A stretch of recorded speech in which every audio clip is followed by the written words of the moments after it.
At my daughter's wedding, her in-laws mocked my nail salons. Not loudly. That would have been easier. They smiled over champagne, looked at my hands, and said, "Strip mall money isn't real class." A few people laughed. My daughter heard it. She looked at me for half a second, then looked away. That hurt more than the insult. Those nail salons paid for school, rent, payroll, medical bills, and the flowers sitting on that table. But I was supposed to stay quiet. So I put my hand over the old receipt book in my jacket pocket and swallowed it. Then a woman from the bank walked into the reception. She looked past the champagne, past the perfect smiles, and said, "Mr. Turner, we need your authorization before the Ashford refinancing can move forward." The room froze. "Welcome to Final Act Revenge. Tell me where you're watching from and what time it is where you are. Please take care of your health while you listen." Because the family calling my money classless had built their perfect story on my name. My name is Alex Turner. I am 64 years old, and I have lived in California long enough to know that sunshine does not make life easy. It only makes the hard parts look brighter. My mother was Vietnamese. My father was American. That meant I grew up between two kinds of silence. My father's silence was tired, the kind a maintenance man brings home after fixing other people's broken lights all day. My mother's silence was sharper. She could look at a bill, a late customer, or a disrespectful landlord and say nothing. But somehow the whole room knew it had disappointed her. She started with one rented nail table in a small strip mall in Orange County. Not a salon, not a brand. One table, one lamp, one chair with a torn cushion. A drawer full of polish bottles, cotton pads, files, tiny scissors, and receipts folded so neatly you would think they were love letters. That was where I learned business. Not in a university classroom, not from men in suits using words like capital structure. I learned it watching my mother count cash tips at midnight, separate rent money from grocery money, and write every appointment in pencil. Because life changed too fast for ink. She did manicures for women going to job interviews, pedicures for nurses who stood 12 hours, prom nails for girls who paid with crumpled bills and big dreams, wedding nails for brides who cried because their mothers were not there. People think nail salons are about polish. They are wrong. They are about hands. Hands that work. Hands that age. Hands that hold families together quietly. My mother kept her first receipt book. I still have it. Small, brown, bent at the corners. Inside are lines that would make rich people laugh. $12 manicure, $18 pedicure, $4 tip, polish change, broken nail repair, cash paid. To someone like Sterling Ashford, that book would look like nothing. To me, it was the first ledger of survival. It smelled like acetone, paper dust, and my mother's stubbornness. When I was young, I was ashamed of that smell. I admit that. Kids are cruel, and sometimes the cruelest kid is the one living inside your own chest. I wanted my clothes to smell like department stores, not nail solution. I wanted my mother to speak English without people leaning closer, like her accent was a problem they had to solve. But then I got older. I watched that little table pay rent. I watched it buy school shoes. I watched it help cousins find work, aunties rebuild after divorce, and women with almost no English learn how to sign their own checks. That is when I stopped being ashamed. Eventually, I built Lotus and Stone Nail Studios. Not overnight. Never believe people who say that. Overnight success usually takes 30 years and a bad back. I cleaned foot spas. I fixed broken chairs. I learned payroll the hard way. I signed leases with landlords who smiled while adding fees. I memorized health codes, labor laws, supply costs, insurance renewals, and which shopping centers had parking good enough to keep customers coming back. By 2026, running small businesses in California had become a fight every month. Rent went up, insurance went up, supplies went up, payroll got heavier. Customers still wanted quality, clean tools, kind service, and prices that did not make them feel punished for wanting to feel human. So we worked smarter. We trained people. We promoted from inside. We kept clean books. We paid taxes. We paid wages. We did not always look fancy from the outside, but those salons fed families. They put kids through college. They helped employees buy used cars, then better cars, then sometimes little houses with rose bushes by the fence. People saw polish on our tables and thought it was vanity. I saw rent paid, children fed, and families given away into America. My daughter, Lacey, grew up with the life I wished my mother could have seen. Good schools, clean clothes, dance lessons, a bedroom that never had to share space with supply boxes. I paid for all of it with nail money, and I was proud to. But somewhere along the way, Lacey learned to call it something softer. Beauty studios, service locations, retail wellness. Once, at dinner, she said, "Dad, you don't have to tell everyone about the salons." I laughed. I made it easy for her. That was my mistake, because when your child hides where the food came from, you should not pretend it is only good manners. I thought giving my daughter a life above the salon meant she would never have to be ashamed. I did not know she would one day become ashamed of the very ladder I built for her. Lacey met Camden Ashford at a hotel charity event in Santa Barbara. That was how she told it. I remember thinking the sentence sounded expensive before I ever met the man.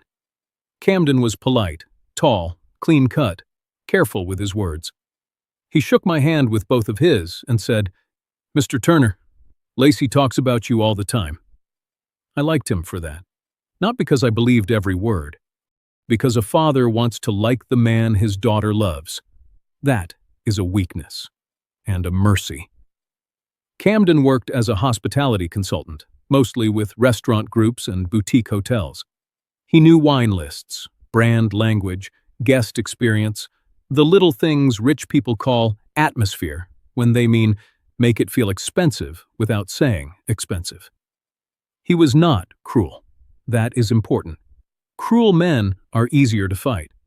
Camden was weak in the specific way some well-raised sons are weak. He knew when something was wrong, but he had spent his whole life letting stronger voices in his family explain it away. Those voices belonged to Sterling and Daphne Ashford. Sterling Ashford was 63, silver-haired, smooth, and always dressed like he expected a photographer to walk in.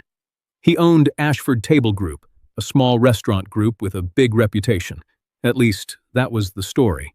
He used words like legacy, standards, family name, and proper circles.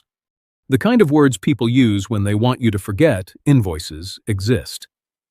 Daphne Ashford was worse because she was sweeter. She smiled like a hostess. She cut like a paper edge. The first time I met her, she touched Lacey's arm and said, "We are just thrilled Camden found someone so hardworking and grounded." Hardworking, grounded. Those are fine words when honest people say them. In Daphne's mouth, they sounded like she was complimenting a maid for not breaking the silver. Sterling asked about my business over dinner. "So, Alex," he said, buttering bread like he was signing a treaty. "Beauty services. Interesting market?" I smiled. "Nail salons, Sterling. You can say it." Camden looked down at his plate. Lacey gave me a small warning look. Daphne tilted her head. "Are most of your locations in strip malls?" "Yes," I said. "That is where rent, parking, and working families meet." She laughed softly. Not at the joke, at me. Sterling lifted his glass. "Well, there is room in the economy for every kind of enterprise." Every kind. As if my life's work was a booth at a county fair. I let it pass. I had learned long ago that not every insult deserves the dignity of a response. But I watched Lacey that night. She laughed too quickly, changed subjects too fast, touched Camden's sleeve whenever his parents got close to saying something ugly. After dinner, Camden caught me near the valet stand. "My parents don't always understand your business, Mr. Turner." I looked at him. Understanding is optional. Respect is not. He opened his mouth, then closed it. That told me he understood more than he could afford to admit. The wedding planning started soon after. Lacey wanted coastal California. Daphne wanted timeless elegance. Sterling wanted a union of two strong families. I wanted my daughter happy. That was where all dangerous compromises begin. Rachel Wynne was the wedding planner, sharp woman, 42, organized, calm in the way only people who manage rich families for a living can be calm. She could move a florist, soothe a bride, correct a caterer, and insult a bad seating chart without changing her face. At the first planning meeting, Rachel asked about family traditions. I said we might include a small Vietnamese blessing for my mother. Lacey looked at Daphne before she answered. That hurt. Just a little. Enough to remember. Daphne smiled. How beautiful. Maybe something brief? We don't want the evening to feel too segmented. Segmented. That was a new word for erased. Sterling's phone kept on buzzing during that meeting. He stepped away twice. The second time, I heard pieces. Refinance. Bank committee. Liquidity. Monday closing. When he came back, he slid into his chair and smiled like money had not just followed him out of the room. Restaurants are capital intensive, he said. Not everyone understands that level of business. I looked at him. I understand rent. He blinked. I'm sure you do. There it was again. That little staircase he kept trying to place between us. Him above, me below. As the wedding got closer, the changes became smaller and sharper. The father of the bride speech went from 5 minutes to a short toast. The Vietnamese blessing became optional if time allows. Otis Lang, my first salon manager and one of the people who helped build Lotus and Stone from nothing, was moved from a front family table to the far side of the room. Rachel pulled me aside after one walkthrough. For what it's worth, she said, that seating change was not my suggestion. I know. She gave me a tired smile. Rich people don't panic less. They just use heavier paper. I laughed because she was right. Then Lacey came over, holding her phone too tight. Dad, please don't make a thing out of the tables. I did not move the tables. You know what I mean. No, I said. I'm afraid I do. Her eyes softened, but only for a second. They're just traditional. Sweetheart, I said. Traditional means you honor elders. This is something else. She looked away. That had become her talent. Looking away just before Truth asked for payment. A week before the wedding, her phone lit up on the table while she was fixing a vendor email. I did not mean to read it, but some words stepped forward. Turner Family Capital Support. Post-wedding signature. I looked at her. She grabbed the phone too quickly. What is that? Nothing, Dad. Just wedding finance stuff. Wedding finance stuff. I had paid deposits, covered floral overages, helped when the Ashfords were waiting on transfers. But that phrase did not sound like flowers. It sounded like a file. I said nothing then. That was my mistake. I looked at the words Turner Family Capital Support on my daughter's phone and realized the Ashfords might not respect my salons. But they had already made room for my money. The final walkthrough was 1 week before the wedding. The venue sat near the coast, the kind of place that made people lower their voices without knowing why. White walls, wide windows. A lawn trimmed so perfectly it looked nervous. Beyond the glass, the ocean moved like it had no idea how much money people spent to stand near it. Rachel Wynne met us in the ballroom with a clipboard under one arm and a headset tucked behind her ear. She looked calm. Too calm. That meant someone had been difficult before I arrived. Lacey came in wearing sunglasses on top of her head, phone in hand, smile already tired. Daphne Ashford followed behind her, floating through the room like she owned the air. Sterling arrived last. Of course he did.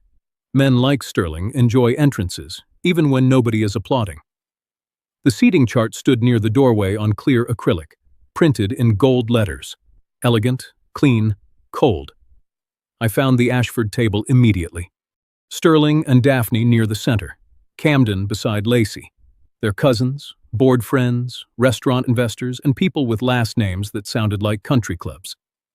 Then I found my name. Not far enough to call it an insult if someone challenged it. Not close enough to call it honor. That was the Ashford style. They never pushed you out the door. They moved your chair 6 feet at a time and called it flow. Otis Lang was even farther back. Otis had managed my first real Lotus and Stone location when I still fixed broken pedicure chairs myself. He had trained half the people who later trained others. He had seen my mother sleep in a storage room during tax season because she was too tired to drive home. To the Ashfords, he was just one of Alex's salon people. I stared at the chart. Rachel stepped beside me. Quietly, she said, "This was changed last night." "By who?" She did not look at Daphne. She did not need to. Daphne appeared at my other side, smiling. "Alex, I hope you like the layout. We wanted the room to feel balanced." "Balanced," I said. "Yes, visually." "Funny, my side got lighter." Her smile held. "That is not what I meant." "No," I said. "It rarely is." Lacey heard that and came over quickly. "Dad," I turned to her. "Where is the blessing?" She blinked. "What blessing?" "The one for my mother." Rachel looked down at her clipboard. Daphne answered before Lacey could. "We still love that idea. We simply marked it as optional if time allows." Optional, if time allows. My mother had crossed an ocean, worked with cracked fingers, and built the first table that paid for half the life Lacey was celebrating. Now her memory needed permission from a timeline. I looked at Lacey. "Did you approve that?" Her lips parted, then closed. That was answer enough. "It's just timing," she said softly. "Your grandmother's memory is not a timing issue." Her eyes flashed with stress, not anger. "Dad, please don't make this harder." That sentence did what Daphne could not. It quieted me, because Daphne was an outsider. Sterling was an arrogant man protecting a weak image, but Lacey was my daughter, and my daughter had just asked me to make myself smaller so the room could stay pretty. Sterling walked over, holding a glass of water like it was a prop. "A wedding is a brand moment, Alex. Every family has to understand presentation." I looked at him. "Is that what family means to you? Presentation?" He gave a patient smile. "It means understanding the room you are entering." "I've entered plenty of rooms." "Of course." That little phrase again, "of course," the velvet rope of polite contempt. Rachel cleared her throat. "The father of the bride toast is currently listed at 90 seconds. I turned to Lacey. 90 seconds? She looked at Rachel, then at me. "The program is tight." "I am giving my daughter away in 90 seconds? Daphne stepped in. "Alex, no one is taking anything from you. We simply don't want long speeches to break the elegance of the evening." I almost laughed. Elegance. A word people use when they have no honest reason left. Rachel's face tightened. "For what it's worth," she said, "I can adjust the timing." Daphne's eyes sharpened. "That won't be necessary." I looked at Rachel. "Thank you." Then I looked back at the seating chart. Gold letters. Perfect spacing. Names arranged like social currency. My money could move through this wedding freely. My mother's blessing could not. That was when Rachel's assistant came in carrying a folder. "Venue balance confirmation," she said. Rachel took it fast, but not before I saw the label. Paid by Turner account. I looked at the folder, then at the chart, then at my daughter. "Lacey," I said quietly, "why is my name still on the payment folder if my voice is optional?" She looked away, again. Outside, the ocean kept moving. Inside, everything in me went still. I looked at the invoice with my name on it, then at the timeline where my blessing had become optional and understood something painful. They had budgeted for my money, but not for my dignity. The wedding day arrived with perfect weather. Of course it did. Sometimes life gives cruelty. Good lighting. The sky was clean blue, the ocean looked polished, and the flowers around the entrance were white enough to make every photograph feel expensive before anyone even smiled. Lacey looked beautiful. I need to say that first. Before the anger. Before the bank. Before the words that cut deeper than I expected. My daughter looked beautiful. When I saw her in that dress, I forgot for a moment about seating charts, optional blessings, and 90-second speeches. I saw the little girl who used to fall asleep in a salon chair after school with a backpack under her head, while my mother draped a towel over her legs like a blanket. I saw the girl who once asked why Grandma's hands were always dry. I told her, because Grandma works hard. And Lacey said, then I'll buy her soft gloves when I'm rich. Children make promises like that. They mean them at the time. I stood outside the bridal suite door and waited until Rachel Wynne gave me the nod. She's ready, Rachel said. Her voice was gentle. Maybe she knew I needed one kind person in that hallway. When Lacey stepped out, she smiled at me. A real smile. For 1 second, she was not trying to be an Ashford bride. She was just my daughter. Dad, she whispered. I could not speak right away, so I nodded. She laughed softly. Please don't cry before the photos. I make no promises. She took my arm. Her hand was trembling. I felt it. That reminded me she was not simply betraying me in this story. She was frightened too. Frightened of disappointing everyone. Frightened of losing the polished life she had worked so hard to enter. Frightened that if one thread came loose, the whole dress would show its seams. The ceremony was lovely. I will not lie. Camden looked at Lacey like he knew he had been given something better than he deserved. That mattered to me. It still does. Sterling sat straight in the front row, chin lifted. Daphne dabbed at one eye with the tissue, even though I did not see a tear. The vows were spoken. The rings were exchanged. People clapped. For a little while, I let myself believe the day might survive. Then came cocktail hour. That is where people become themselves again. A ceremony makes people behave. Champagne makes them accurate. I was standing near the terrace, holding a glass of sparkling water, when Daphne introduced me to a woman named Shelby Vance. Shelby wore pearls big enough to have opinions. Daphne touched my elbow lightly. Shelby, this is Alex, Lacey's father. He owns a few nail places. A few nail places, I smiled. Lotus and Stone Nail Studios. Shelby tilted her head. How charming. I always say practical businesses are so necessary. Practical. Necessary. Words people use when they want to praise you without standing too close. Daphne added, Alex is very hardworking. I looked at her. So was my mother. Daphne's smile tightened just enough. Sterling came over then, holding court with two men I had seen at the rehearsal dinner. Restaurant people. Investors, maybe. Men who wore loafers without socks and talked like menus had shareholders.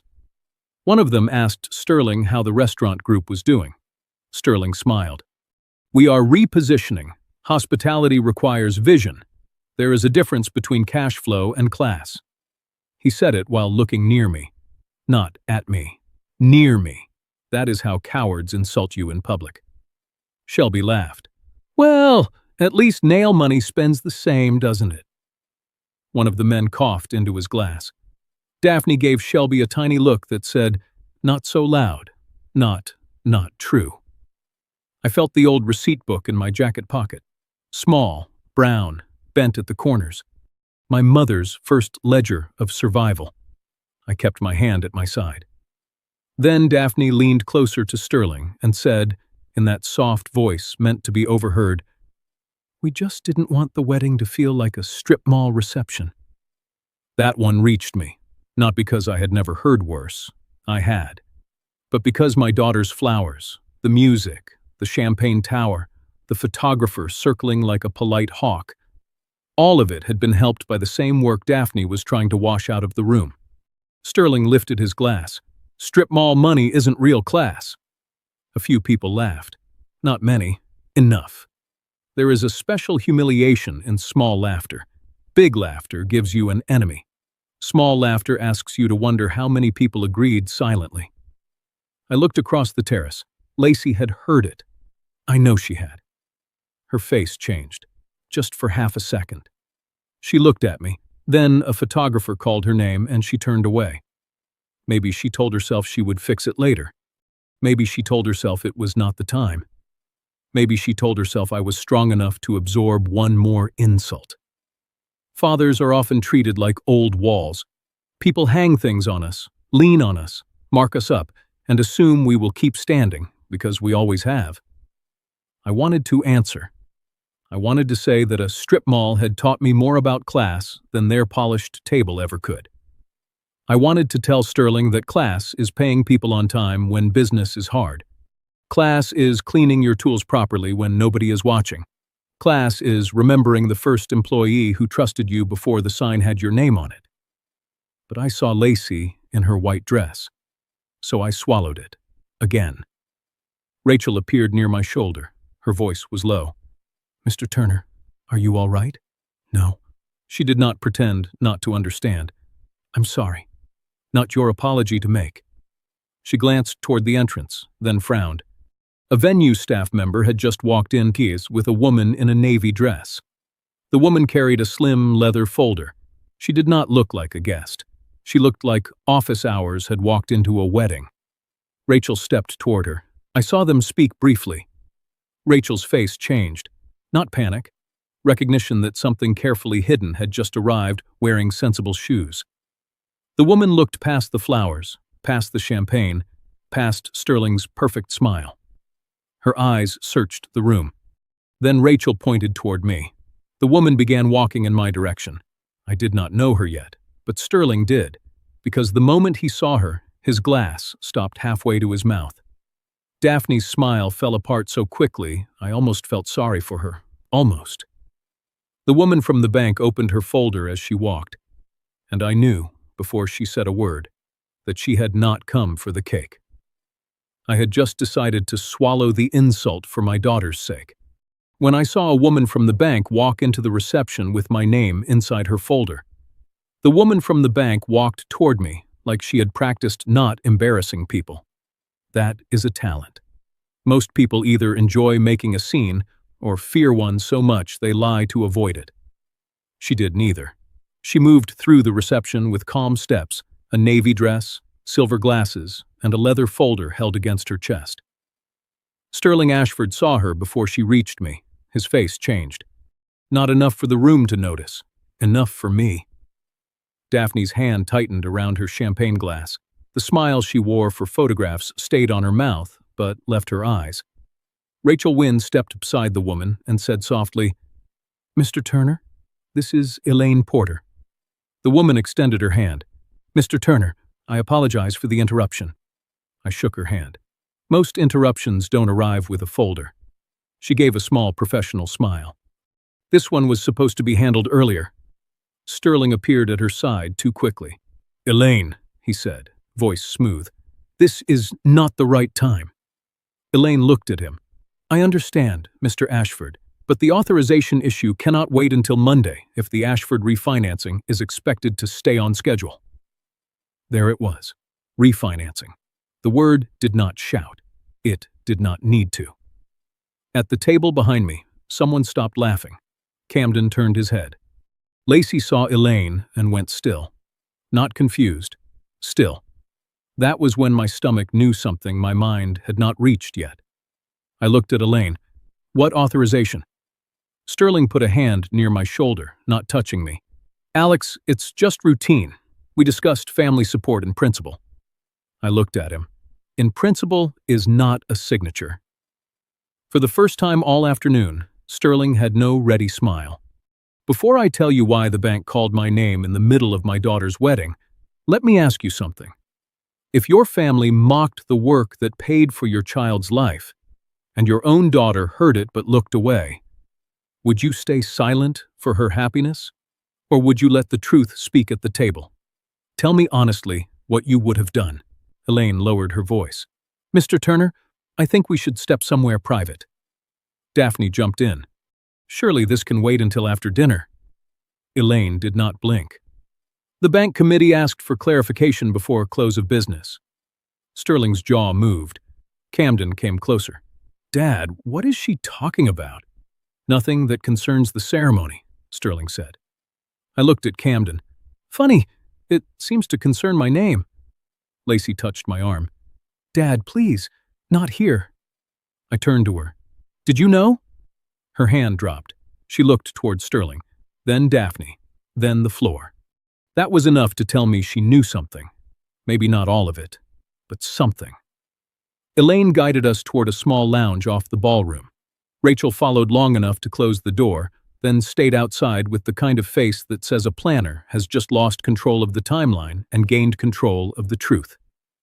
Inside the lounge, the music from the reception became a soft thump through the wall. Sterling stood near the window. Daphne sat without being invited. Camden stayed by Lacey, but he looked less like a groom now and more like a man realizing his family had handed him a script with missing pages. Elaine opened her folder.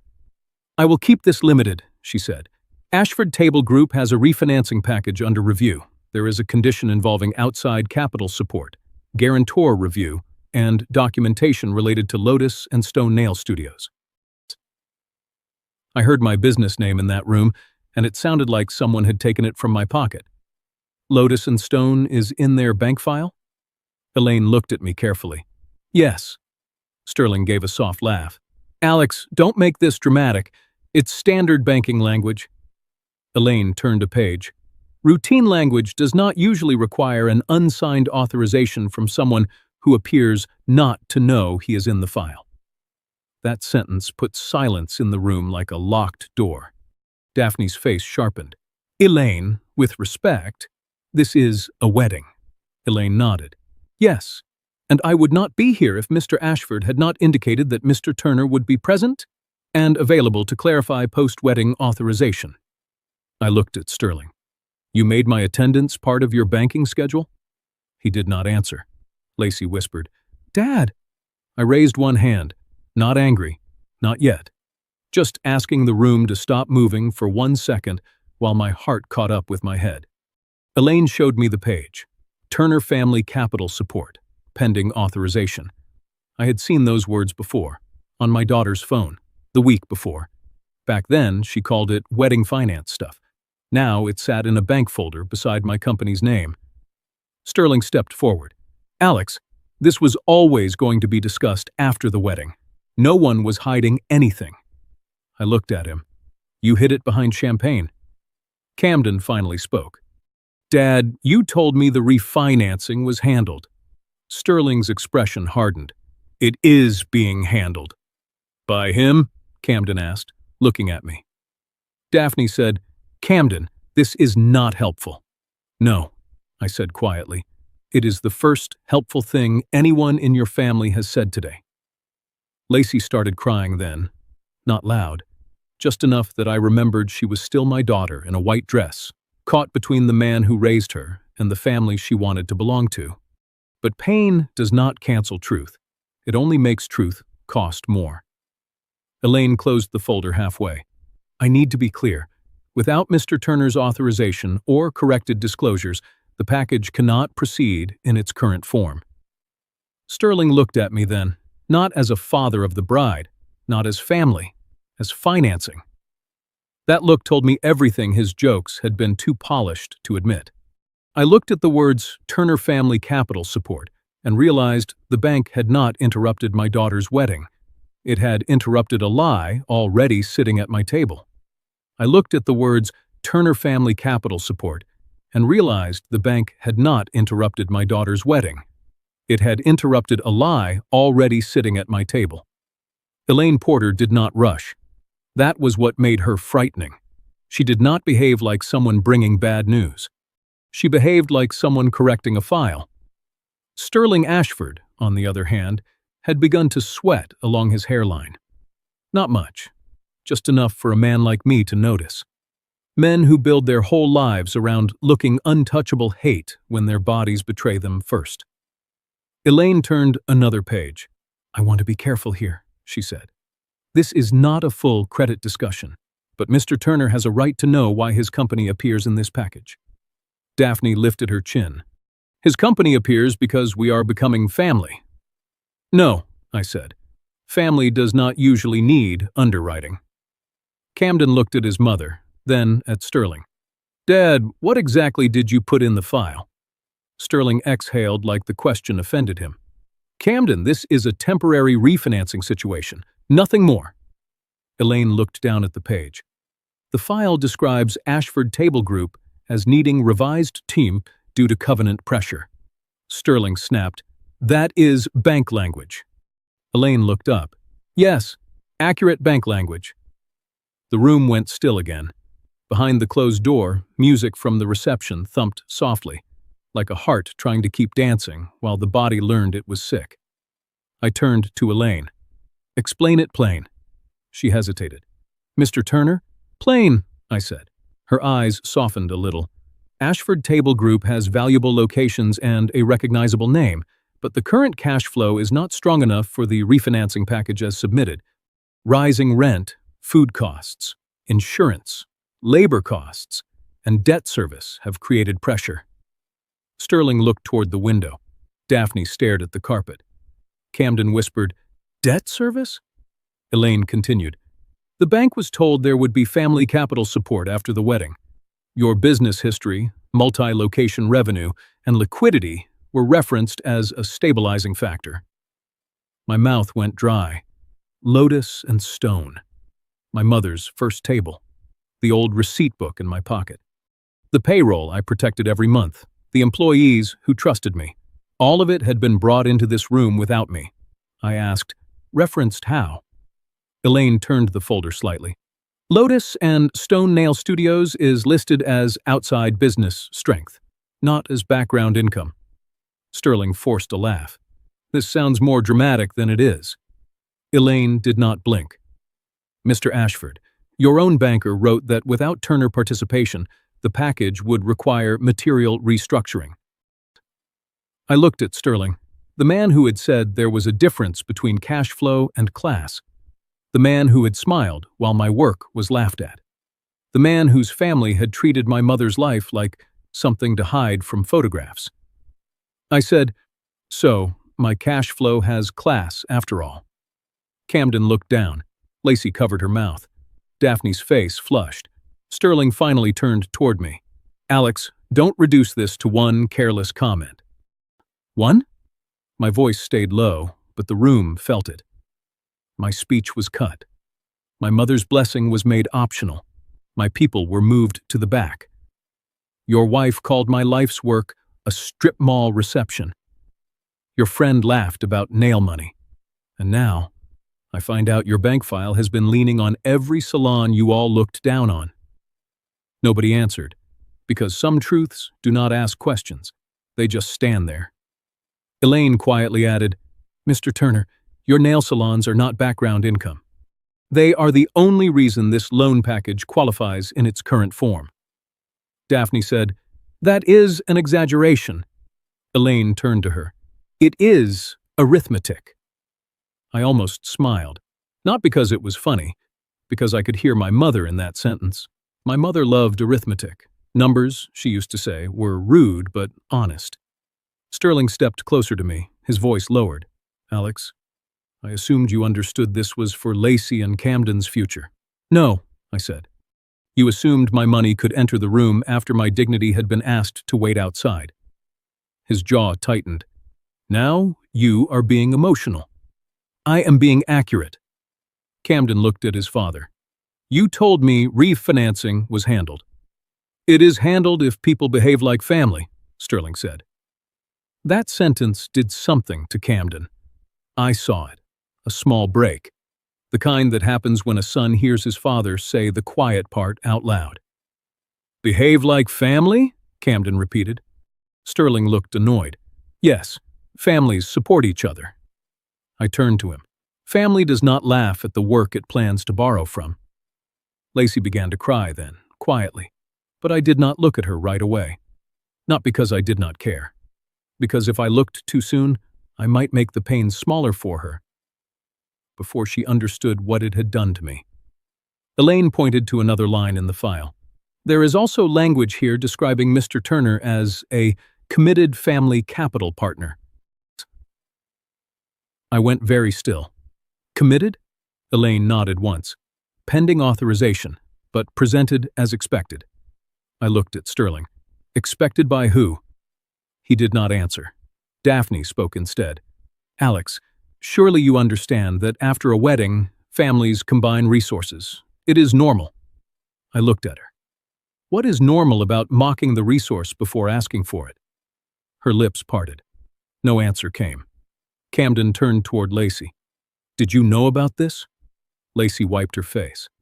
I knew they wanted to talk to Dad after the wedding. That is not what I asked. She looked at me, then at Camden. I didn't know the salon numbers were already in the file like that. Like that, I repeated. She flinched. I hated that I hurt her. I hated more that the truth had to. Elaine closed the folder halfway, giving the room a breath it did not deserve. If Mr. Turner does not authorize participation, or if corrected disclosures are not submitted, this refinancing cannot move forward in its current form. Sterling looked at me then, not with contempt, not anymore, with calculation. That was almost worse. Contempt, at least, tells you where you stand. Calculation asks how much of you can still be used. I put my hand inside my jacket and touched the old receipt book. My mother's ledger. $12 manicure, $18 pedicure, $4 tip. The numbers that taught me survival before men like Sterling learned to call debt legacy.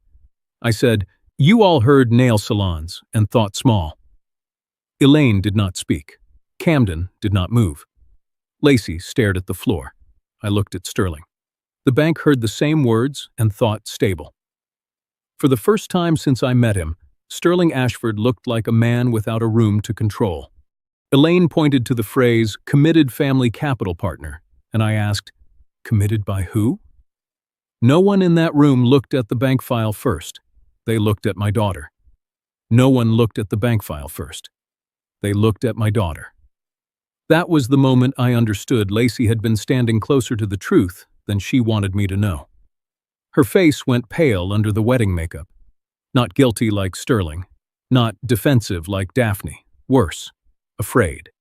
She looked like a little girl caught between two rooms, knowing both doors were about to close.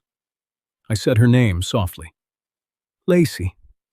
She wiped under one eye with the tip of her finger, careful not to smear the makeup someone had spent an hour painting onto grief. Dad, I didn't know everything. That was the first honest sentence in the room, but honest does not always mean innocent. Sterling stepped in quickly. Lacey was not involved in the details. I turned to him. You have spoken enough for people today. His mouth closed. Daphne stiffened like I had slapped the table. I had not raised my voice. That bothered them more. Lacey took a breath. I knew they wanted to talk to you after the wedding, she said. Camden stared at her. What? She looked at him now. Your dad said it would be easier after the wedding, that if Dad understood it was for us, for our future, he would help. I felt something inside me sink. Not because I was surprised. Because part of me had been hoping the girl I raised had only been blind, not silent. I asked, and you did not think I deserved to know before my name entered a bank file? I didn't know it was already in the bank file. That is not what I asked. She flinched. The music outside changed to something softer. A love song, I think. Through the wall, people were eating, laughing, waiting for a father of the bride speech that had already been quietly cut down to almost nothing. Lacey whispered, I thought if we got through tonight, we could fix it later. Later, I said. I almost smiled, not because it was funny, because later is where cowards store other people's pain. You thought I could be embarrassed now, used now, and respected later? She started crying harder. No, I was scared. Of me? She shook her head. Of them. That word moved across the room and landed at Sterling's feet. Camden looked at his parents like he had never seen the shape of their shadow before. Lacey kept going.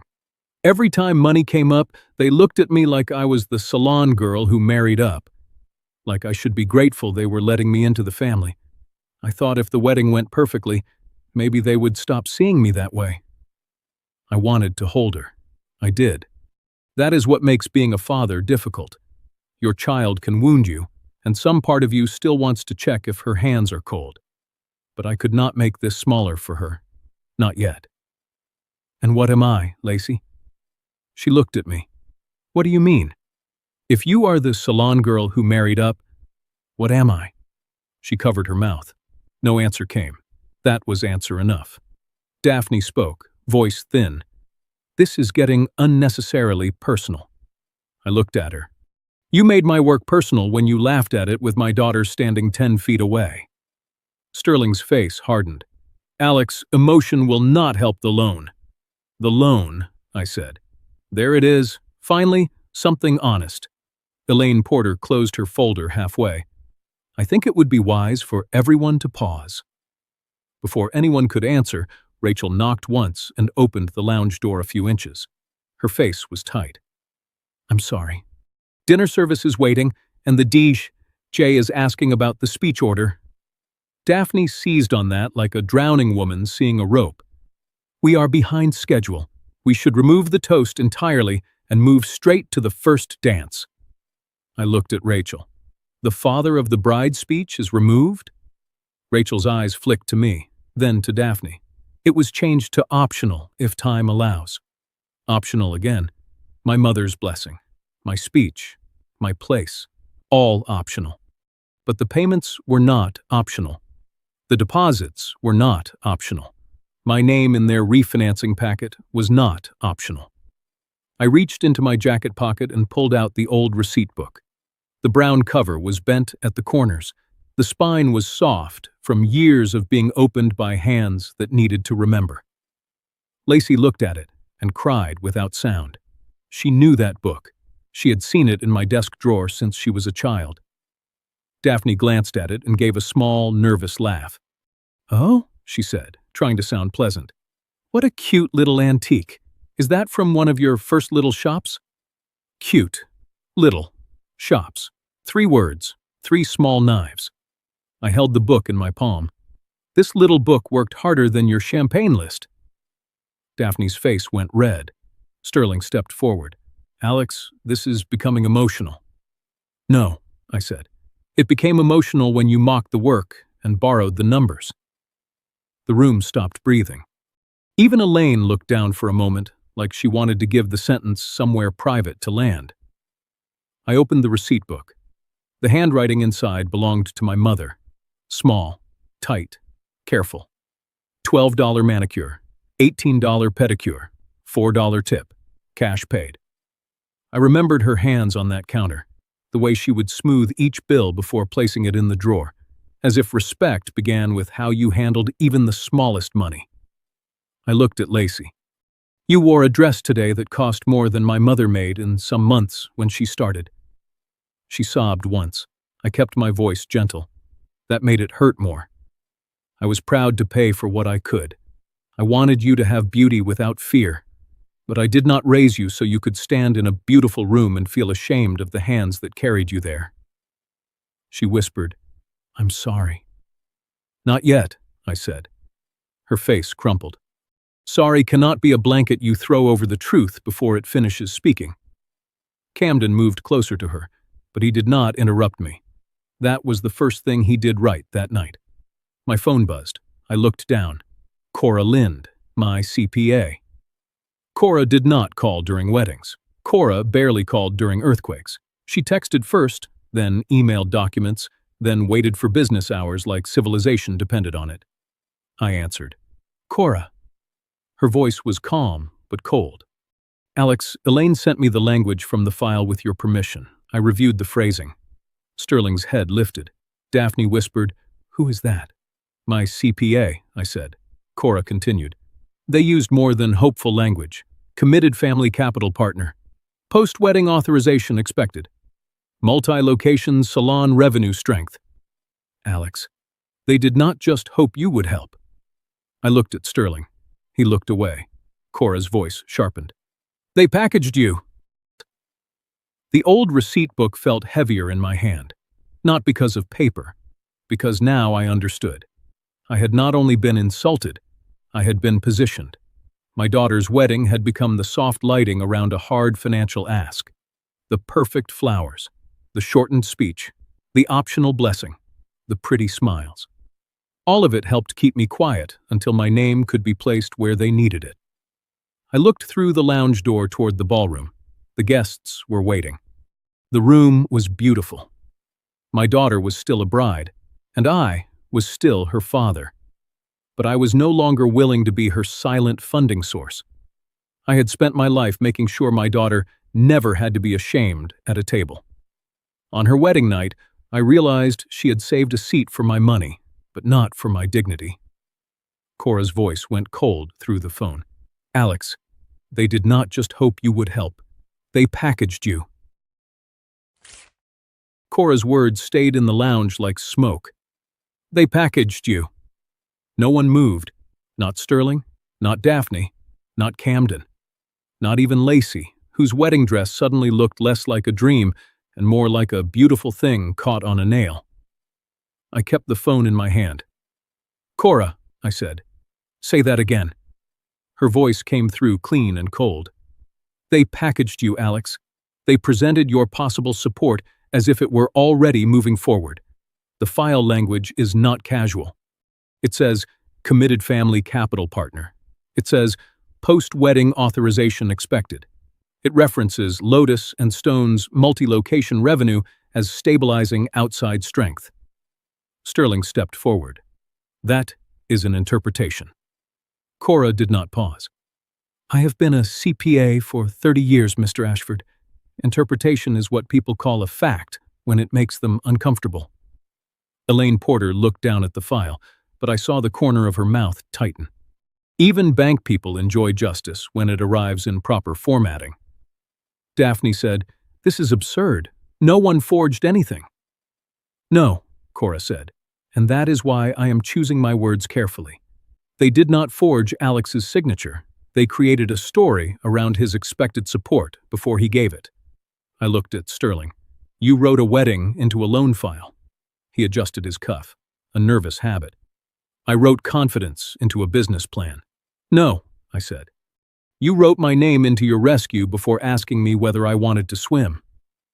Camden finally spoke. His voice was low. "Dad, did you tell the bank Alex had already agreed?" Sterling stared at him. "I told them family support was expected."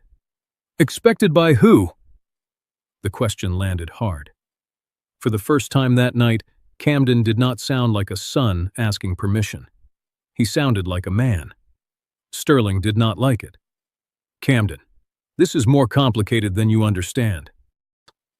That is what you say every time you need people not to ask simple questions. Daphne stood. "This is your wedding night." Camden looked at her. "I know." His face twisted. "That is what makes this worse." Lacey started crying again, but quieter now. Less panic, more recognition. There are tears that ask for comfort, and there are tears that admit the truth has arrived too late to be pretty. I turned to her. "Lacey." She looked at me like she already knew the question. "How much did you know?" Sterling said, "Alex, leave her out of this." I did not look at him. She was already in it. Lacey pressed both hands against her dress. "I knew they were having cash flow problems." Camden turned to her. "You knew?" She nodded. "I knew they were behind on some vendor payments. I knew the refinancing was important. I knew your dad said everything would be easier after the wedding because families would be connected." I felt my throat tighten. "And me?" She closed her eyes. "I knew they wanted to ask you for support papers." "What kind?" "I don't know. I swear, I don't know the loan terms. I didn't know Lotus and Stone was in the file like that." "But you knew they wanted my name after the wedding." She whispered, "Yes." There it was. Not the whole lie. Enough of it. Sometimes betrayal does not come dressed as a knife. Sometimes it comes as a daughter saying yes in a voice small enough that part of you still wants to forgive her before she finishes. I asked, "Why didn't you tell me?" She looked at Camden, then at me. "Because I thought you would say no." That is not a reason to hide it. That is a reason to ask honestly. "I know." "Do you?" Her shoulders shook. "I was afraid." "Of what?" "Of losing him. Of his parents thinking I trapped him with a messy family. Of them looking at me like I was..." She stopped. "Say it," I said. She wiped her face.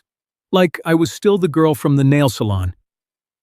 That sentence cut me in a place I had thought had scarred over years ago. Still, as if the salon was something to climb out of and hope nobody noticed the smell on your clothes. I looked at my daughter. My mother was the woman from the nail salon. Lacey broke. I know. No, you remember. That is different. The room went quiet. Outside the door, people laughed at something in the ballroom. A wedding laugh. Light. Unaware. Inside, 3 families were learning what a silence can cost. I opened the receipt book again. Not for drama, because I needed to hold something honest. My mother's handwriting looked up at me from the page. $12, $18, $4 tip. Small numbers, clean money. Money that did not pretend to be legacy while hiding debt in polished shoes. I said to Lacey, "You did not write their lie." She looked up. For a second, hope crossed her face. I had to let it pass. "But you stood close enough to it to keep your dress clean." Her face crumpled. Camden moved as if to comfort her, then stopped. Maybe he understood that comfort too early would be another kind of cover. Sterling said, "That is cruel." I turned to him. "No. Cruel is letting a woman stand at her own wedding thinking she has to be ashamed of the father who paid for the floor beneath her feet." Daphne's voice sharpened. "You keep mentioning payment as though money makes you superior." "No," I said. "You taught me tonight that you believe money only has dignity when it comes from people with your last name." Elaine closed the file fully now. "Mr.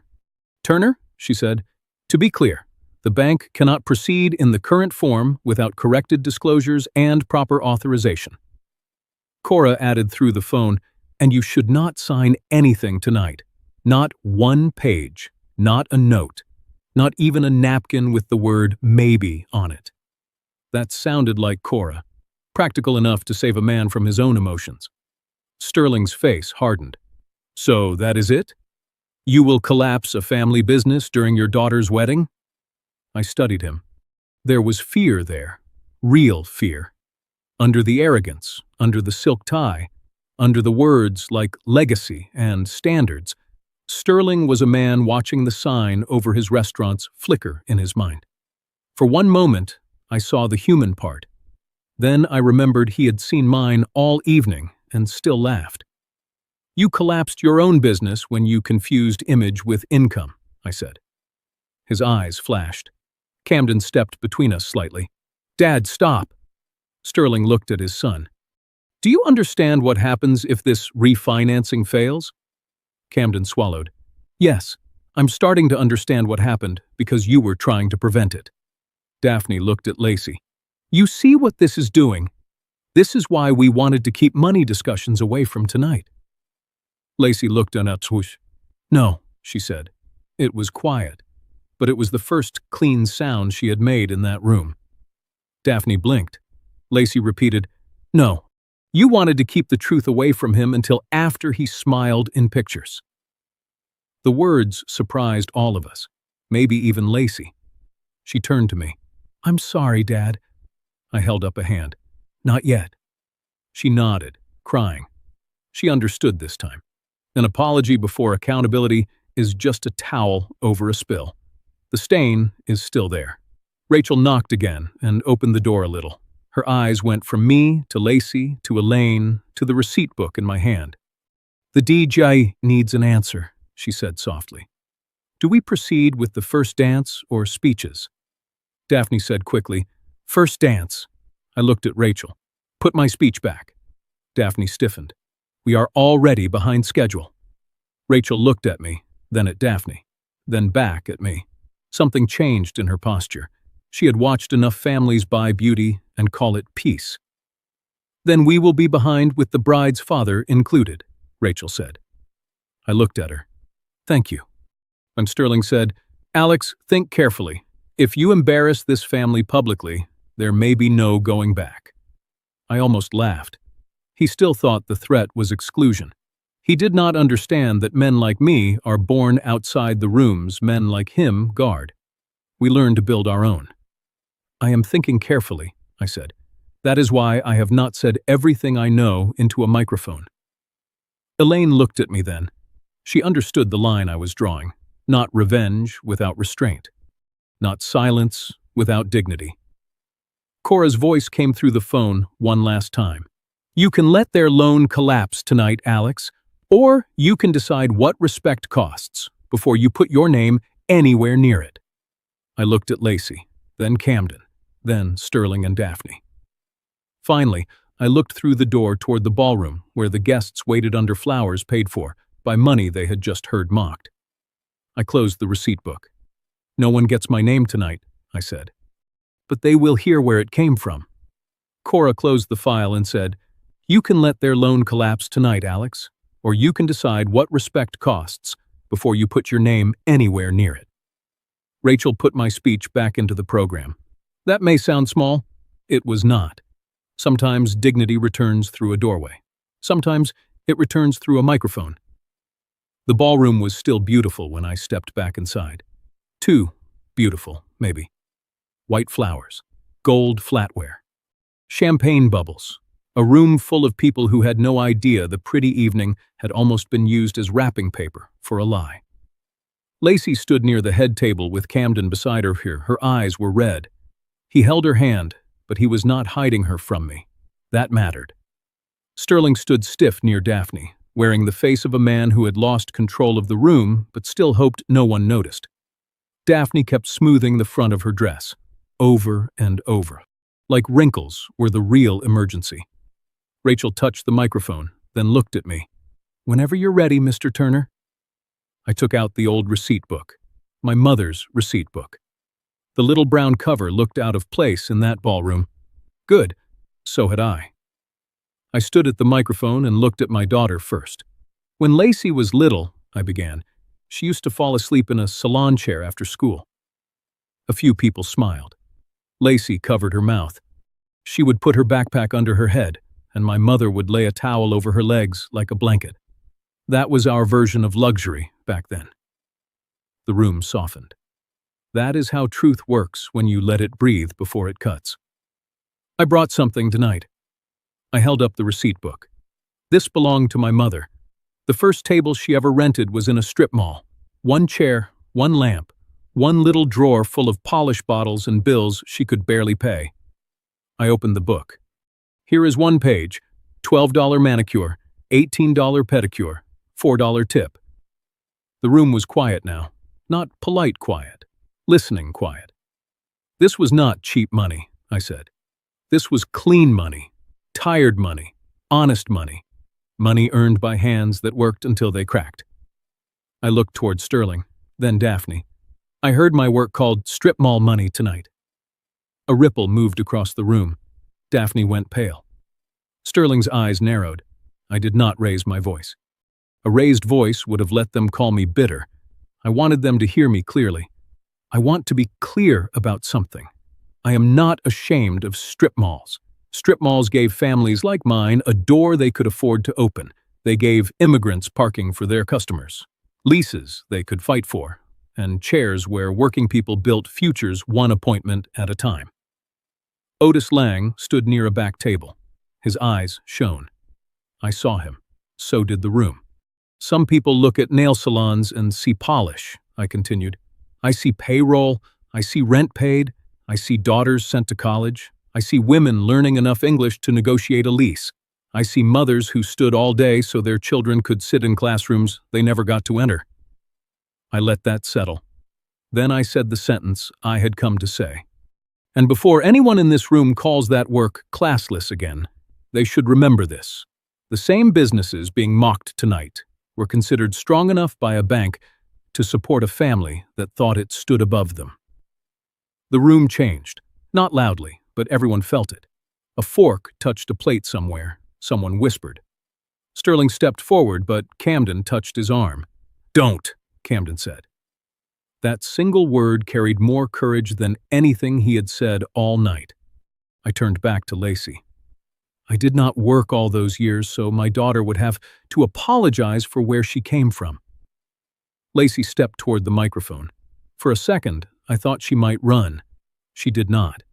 She stood beside me in her wedding dress, trembling. "Dad," she said. The word almost broke me. She faced the room. "I heard what was said about his salons tonight. I heard it, and I looked away." Her voice cracked. "That was wrong."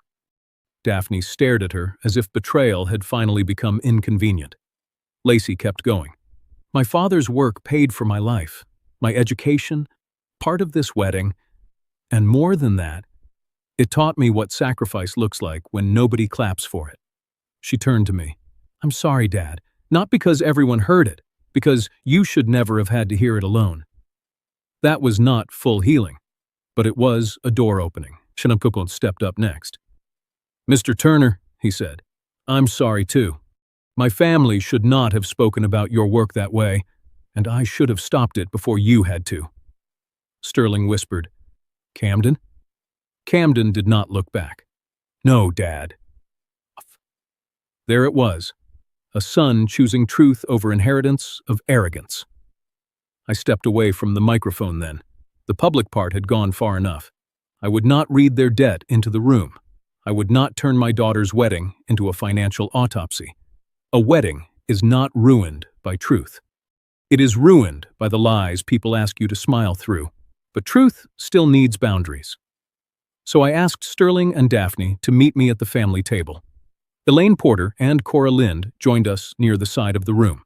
Not on stage, not for spectacle, for record. Sterling's face was hard. "You wanted to humiliate me at my son's wedding?" "No," I said. "I want you to stop borrowing dignity from people you humiliate."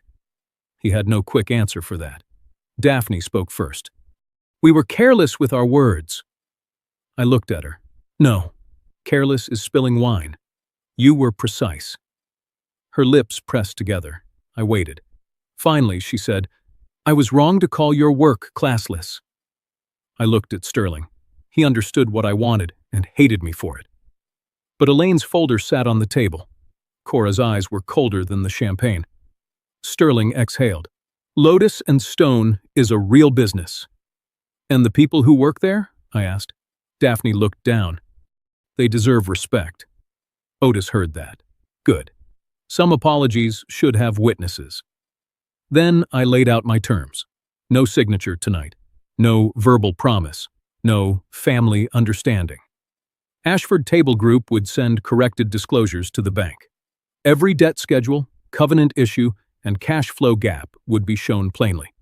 No use of my name or Lotus and Stone without signed authorization. Any support would be reviewed by Cora, collateral, repayment terms, and protections in writing. And Lacey and Camden would never be used as emotional pressure for a business rescue. Sterling looked like he had swallowed glass. "You are making this very difficult." "No," I said. "I am making it honest." Elaine nodded once. Cora closed her folder. "That is the first workable sentence I've heard tonight." For the first time, I almost smiled. Dinner resumed after that. Not smoothly, not perfectly, but honestly enough. The music came back. People danced. Some avoided my eyes. Some came to shake my hand. Otis hugged me so hard my ribs complained. Then Lacey came to me near the edge of the dance floor. Her makeup had given up. She looked more like my daughter that way. "Do you still want to dance with me?" she asked. I looked at the receipt book in my hand, then at her. "I came here to give you away," I said, "not throw you away." I danced with my daughter that night. Not perfectly, not like a movie. There were too many things between us for that. But when Lacey put her hand on my shoulder, she was shaking, and for the first time all day, she was not trying to look like an Ashford. She looked like my little girl again. Halfway through the song, she whispered, "Dad, I was ashamed of the wrong thing." I looked at her. "I did not need you to defend my money," I said. "I needed you to defend where it came from." She cried then, quietly. I did not wipe her tears. She was a grown woman, and some tears have to be felt all the way down before they can clean anything. The wedding did not fall apart, but it stopped pretending.